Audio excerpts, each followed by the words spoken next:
Hey guys, welcome to Hip Hughes History. My name is Mr. Hughes and this is Noam Chomsky, and we deliver lessons on the internets. That's right. We're about to teach you the very basics about the Cuban Missile Crisis so you can get through the next dinner conversation without looking like an idiot, or maybe you got to throw down an essay, or you're studying for a test, or you just like learning. I don't care. Let's go. Giddy up.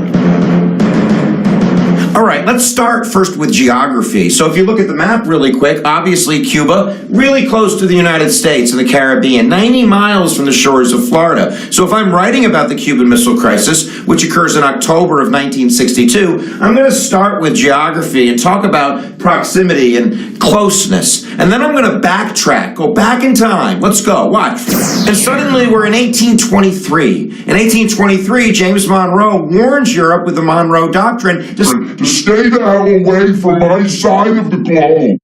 Dog piss in the hood. We're really trying to mark our territory and claim kind of the Western Hemisphere as our hood, as our side of the globe. Fast forward.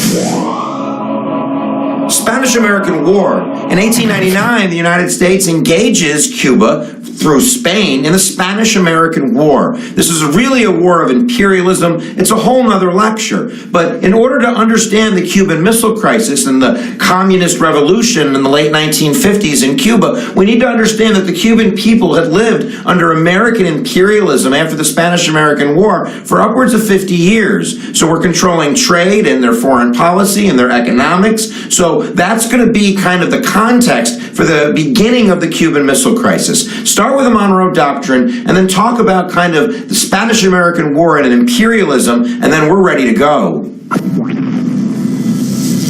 So fast forward to 1959. After 60 years of imperialism, the government of Cuba, which is a nationalistic kind of pro-American government under Batista, is overthrown by the revolutionary, the communist guerrilla, Fidel Castro. And Fidel Castro is going to make an alliance with the Soviet Union. And you have to remember, context, man, that this is occurring during the Cold War. So this is provoking a giant fear in the United States. What's going to happen now that Russia is in our backyard and violating the Monroe what? You learned something, the Monroe Doctrine. So giddy up, what are we going to do?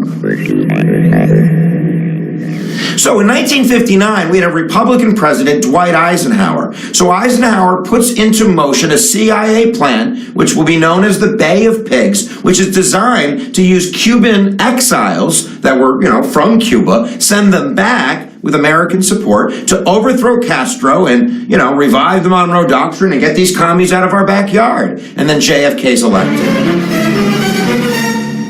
So JFK is faced with a tremendous decision when he takes office in 1961, January, whether or not to go with the Bay of Pigs. And under pressure, he decides he's doing it. The Bay of Pigs is a tremendous disaster. He also authorized a program called Operation Mongoose, and it's a really complicated CIA program, but basically they tried to kill Castro, and Castro knew this, and the Soviet Union knew this. So knowing them, what are they going to do? And, I think there's another part of this. They also, I think, see Kennedy kind of as weak. He didn't back up the Cuban exiles in the Bay of Pigs. In 1961, the Soviets build the Berlin Wall, I think testing the young president, and he really doesn't do anything. So I think his youth and his inexperience on the Berlin Wall and the Bay of Pigs really is showing Khrushchev, the leader of the Soviet Union, now is the time to play our hand. So they're going to do something that's going to mess everything up. So if you're Khrushchev, if you're the leader of the Soviet Union, and you know our policy is containment, and you know we tried to invade, and you know we're trying to kill the leader of Cuba, what's your best move? Their best move is to get nukes on the island.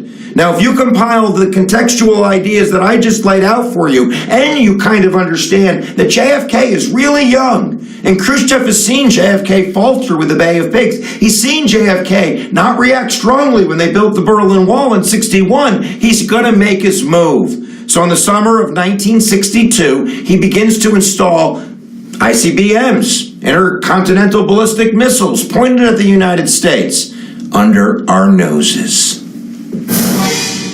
So, the Cuban Missile Crisis, let's get to this. It's MAD. MAD stands for mutual assured destruction. And this is a policy that basically is going to come down to nobody's willing to die. Nobody's willing to press the button.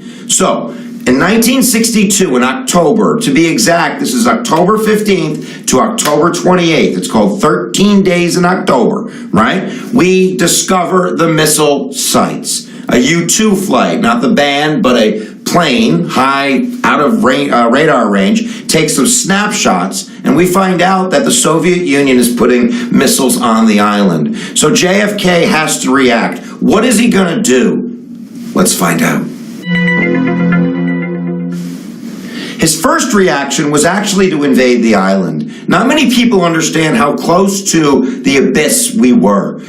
He had generals underneath him. LeMay, who was the commander of the Enola Gay and dropped the bombs in Hiroshima, was still around. He was yelling for invasion. Voices all around the Joint Chief of Staffs were saying, you need to invade. You cannot let the Soviet Union putting missiles into Cuba because that throws off mutual assured destruction. Mutual assured destruction only works if both sides have enough time to react. And if you have missiles in Cuba, geez, that's pretty damn close. Now, we have missiles in Turkey, so the Soviet Union would counter by saying, hey, we're only doing what you're doing. But nevertheless, we're ready to invade. Guys, I'm serious, man. We have the airplanes ready to go. And then actually, it's kind of a neat story, and I'm going to keep it really short, but in one of the last meetings before the invasion, or kind of making that final decision, the secretary, the former foreign ambassador to Moscow, his name was Tommy Thompson, was sitting at the cabinet table. I want to say he was a cabinet member at that point, maybe interior or something like that. And he had known Khrushchev. So he made the statement with Kennedy and everyone kind of sitting there, don't invade. If you invade, you're pushing Khrushchev to the wall and you're going to start World War III. If you give Khrushchev a chance to save face and get out of this, he'll do it. So the decision is made rather to invade, to blockade. To blockade. This is the regent's answer, the answer on the final exam. So the blockade begins the kind of standstill. We can see these Soviet ships and the American ships kind of facing off at each other, no one really knowing what's going to go on. What was really going on was backdoor negotiations. And in those backdoor negotiations, a deal is finally going to be struck, and then I'll tell you the surprise.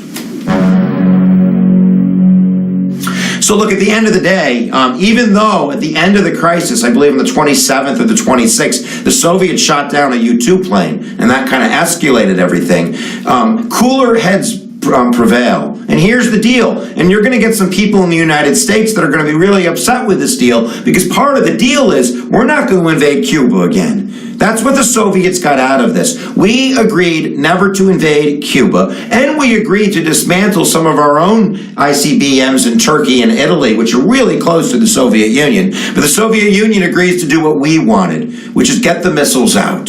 So, kind of everybody saves face. But the communist regime is going to remain in Cuba. And Castro, he's still ticking. He's not in charge anymore, but he outlived Eisenhower. He did JFK, LBJ, and then after LBJ, he went through a Nixon. Then he went through Ford and Carter and Reagan and Bush 1 and Clinton and Bush 2 and now Obama. And I might even miss a president. That's a long time, guys. One more thing. So the last thing, and one other answer I've seen before is we created a phone line between the Soviet Union and the United States, kind of like a hotline where we can talk to each other to avoid, miscommunication that could have ended in war. And you might say, like, maybe we wouldn't have had a war. Maybe we would have invaded and kicked out Castro and gotten communists out of there right away. But what nobody knew at the time that we know today is not only were the missiles being put together, the missiles were put together.